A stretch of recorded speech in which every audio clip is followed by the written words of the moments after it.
everyone, my name is Ashlyn, and I am an upcoming senior at Georgia College in sociology, and I've always been very interested in theater, so that's the reason why I took this theater history course, and I've learned a lot, and I've really enjoyed it, and I hope you guys have too. For my final research project, I decided to study ancient Greek costume and masks.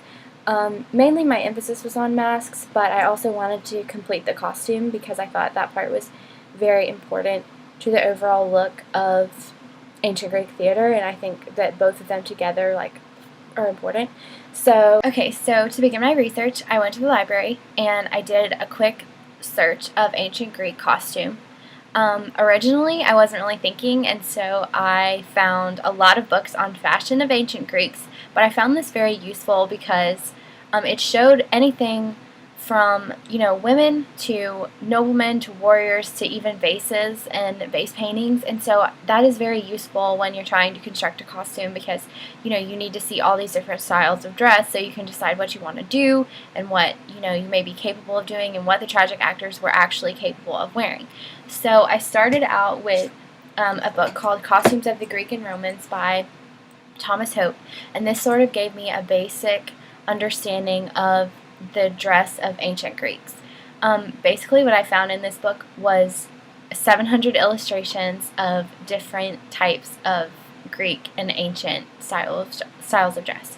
And basically I found on page 117 and page 116, they're actually called plates, but I don't know why they're called plates, but this is what I found most interesting and most useful. This is an illustration of an ancient philosopher, and he has his costume draped over his body, which is really interesting to me. I thought that this draping was beautiful because it looks elegant. I don't know why. I guess because it's not really short and it's draped all over the body, so I found that very interesting.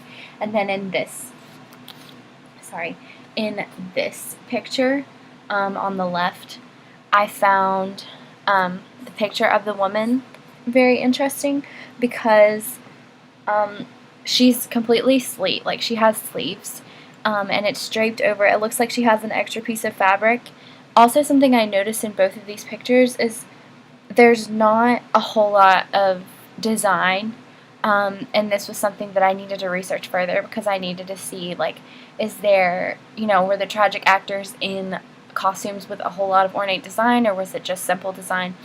And so that's sort of what I started out with, and that gave me a basic understanding of just the basic dress that they wore. Okay, so the next thing that I really needed to do was actually find out the actual costumes that Greek tragic actors wore during 5th century BC. So I checked out a book called Costume in Greek Tragedy by Rosie Wiles, and it depicts a lot of ancient vase paintings, which are where most of the evidence comes from. We have to be sure that we don't overemphasize the vase paintings, though. We need to make sure that we look at other things dress, costume styles, like I was telling you earlier, because vase paintings are not 100% accurate since there was a middleman who was actually painting the vase. So we don't know for 100% sure if they were actually depicting exactly what the actors were doing since it was so long ago.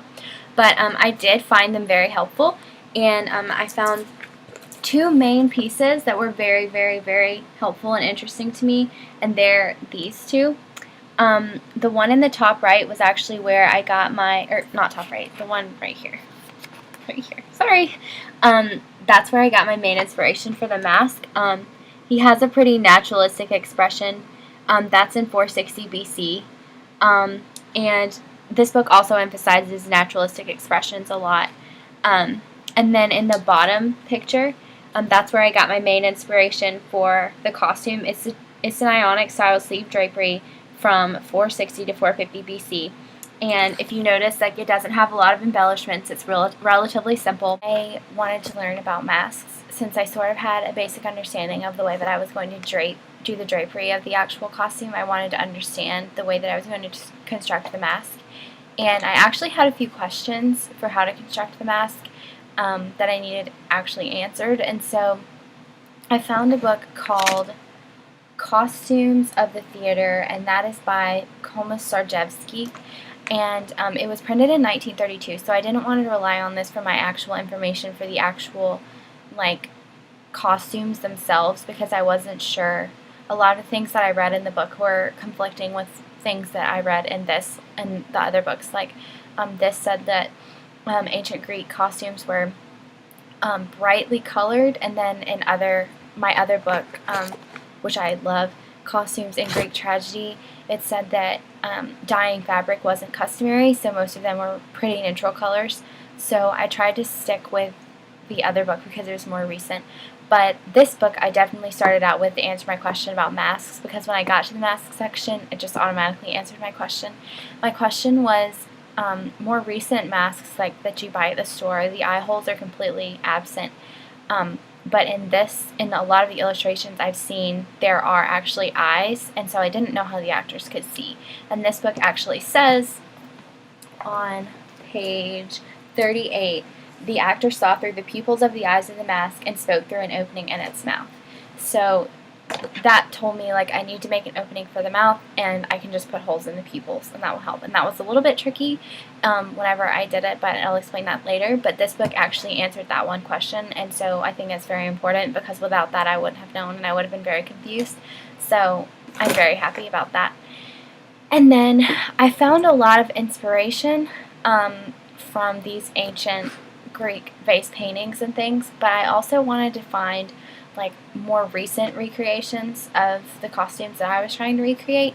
And so I checked out a book called Greek Theater Practice by J. Michael Walton, and I found some more recent adaptations of these ancient Greek masks and the costume. And one is from Aeschylus's Liberation Bearers the Recognition, and this was by Bryn Mawr Jones Library Photographic Department at University of Hull. And if you look, you can kind of see it's like a whole mask, and it covers the whole head, and it has hair, and this person is wearing a headband, which is something that I noticed in a lot of them, was that they were wearing headbands, and they have that same sort of draping style. This is a little bit more ornate.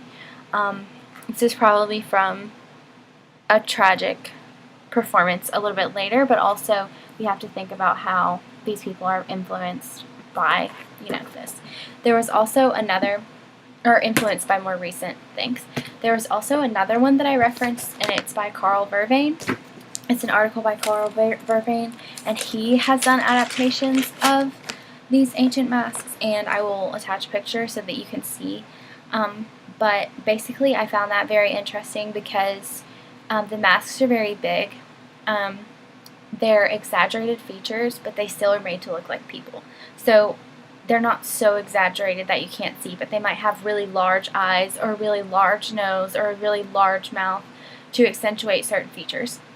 So I thought that his article was really awesome, and it goes in depth about, costumes. This is my costume, and as you can see, the tunic is draped in a Ionic style fashion. The sleeves are really big, and they're flowing away from the body, and they're vertically, there are lots of vertical lines in the fabric. The extra piece of fabric was added to look like the pictures that I was showing earlier, where there seems to be an extra piece of fabric draped. And I also added some embellishment in the form of a black and gold ribbon that matches the headband and the mask. And so that's the actual costume, and I'll show you the mask now. Okay, so this is the mask. It covers the whole head. It has hair that's supposed to be a wig, but I bought this from a beauty store, so it was like in the form of extensions, so I had to hot glue them onto the mask. The actual mask itself is made out of paper